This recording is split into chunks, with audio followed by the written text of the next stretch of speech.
안녕하세요. 오늘은 관련 학생 보호자 개인정보에 대해서 한번 알아보겠습니다. 요 양식을 쓰시게 되는 경우는 학교장 자체 해결은 이 양식을 쓸 필요가 없고요. 이거는 교육지원청에 이제 피가해 학생 보호자 개인정보 심의위원회 개최 요청이 올라간 경우에 같이 이제 심의위원회 개최해 주십시오 기한 올리면서 이것도 첨부 파일로 넣어야 됩니다. 왜 넣어야 하느냐면은 어, 사안 번호, 요거는 뭐 사안 번호 이전 거 쓸 거 없이 이번에 해당하는 사안만 써도 되고요. 피가해 학생의 이제 학생 성명, 그리고 학생과의 관계, 보호자의 성명, 연락처, 주소 이런 거를 받아서 교육지원청에 보내면 교육지원청에서 이 주소에다가 이제 등기를 발송합니다. 그러니까 개최가 언제 열리는지 그리고 결과 등이 공문이 발송되는데 여기서 주의하셔야 되는 부분이나 꿀팁을 좀 드리자면 학교폭력 담당 선생님이나 이제 생활부장님이 요거를 알기는 어려워요. 그러니까 학생의 주소, 그죠?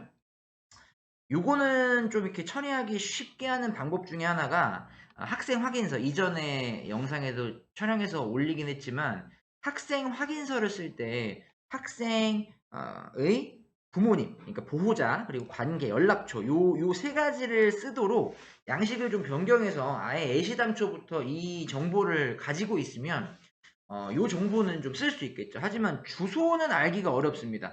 주소를 아는 방법이 크게 뭐 세 가지가 있을 수 있는데 첫 번째는 담임교사한테 이제 물어보는 방법. 왜냐면 담임교사는 이제 각 학생들의 개인정보를 가지고 있으니까요.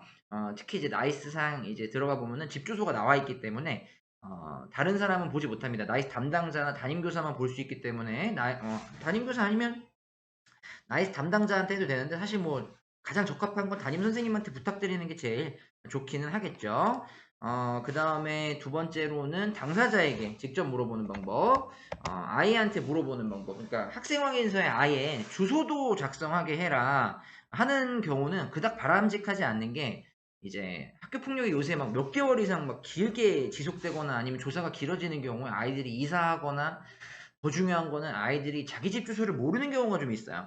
그러니까 자기가 무슨 아파트 뭐 하는데 뭐 예를 들어서 무슨 길 몇 다시 몇 이런 걸 잘 몰라가지고 자기가 생각나는 대로 적었는데 주소가 틀리는 경우가 생각보다 많이 발생합니다. 그래서 제일 사실 좋은 거는 보호자께 물어보는 것도 하나의 방법이다. 사실 3번을 제일 추천을 드리긴 하는데요. 담임교사한테 주소 받으면 되지 않느냐라고 할 수 있는데 학생들이 부모님이 이제 별거 중이시거나 따로 사시거나 아니면 이사를 갔거나 여러 가지 케이스에 의해서 아니면은 뭐 어떤 경우에는 이제 부모님이 실거주 하시는 곳이 다르다거나 이제 나이스상 나와 있는 주소 말고 등본에 나와 있는 주소 말고 실거주지가 달라서 등기 발송을 여기로 해주세요 하는 경우가 있을 수 있어요. 그래서 제일 좋은 건 담임교사 통해서 먼저 이제 주소를 받아보고 교육지원청에 이거 올리기 전에 보호자께 연락해서 지금 주소가 이렇게 나와 있는데 이쪽 주소로 등기 발송하면 될까요? 한 번 더 물어보는 게 가장 좋긴 합니다. 아니면은 애시당초부터 아이들, 그러니까 학생 당사자 말고 보호자께 연락을 드려가지고 이게 개인정보가 갈 수 있는데 등기가 이제 전달이 될 수 있는데 어느 집 주소로 받아보시는 게 편하시느냐 주소를 좀 알려달라 이렇게 하면은 보호자들이 이제 문자로 안내해 주시는 주소를 작성하면 됩니다. 여기 우편번호도 적게 되어 있어서 저 같은 경우에는 집 주소 주시면은 이제 그 집 주소를 네이버에서 검색해 보면 우편번호도 나오니까 우편번호 뭐 입력한 다음에 그 다음에 밑에다가 주소 적어서 교육지원청에 올려주시면 등기 발송이 이쪽으로 이루어진다 이렇게 보시면 되겠습니다. 그래서 요거는 필수로 올려야 되는 서류 중에 하나이기 때문에 꼭 이제 올리셔야 되는데 담임교사를 통해서 받으시거나 아니면 학생 당사자에게 받으시거나 보호자에게 받으시거나 하는 게 좋습니다. 학생보다는 사실 이제 보호자가 좀 더 명확하고 좋긴 하죠. 이렇게 해서 2-5 관련 학생 보호자 개인정보에 대한 간략한 설명을 마치도록 하겠습니다.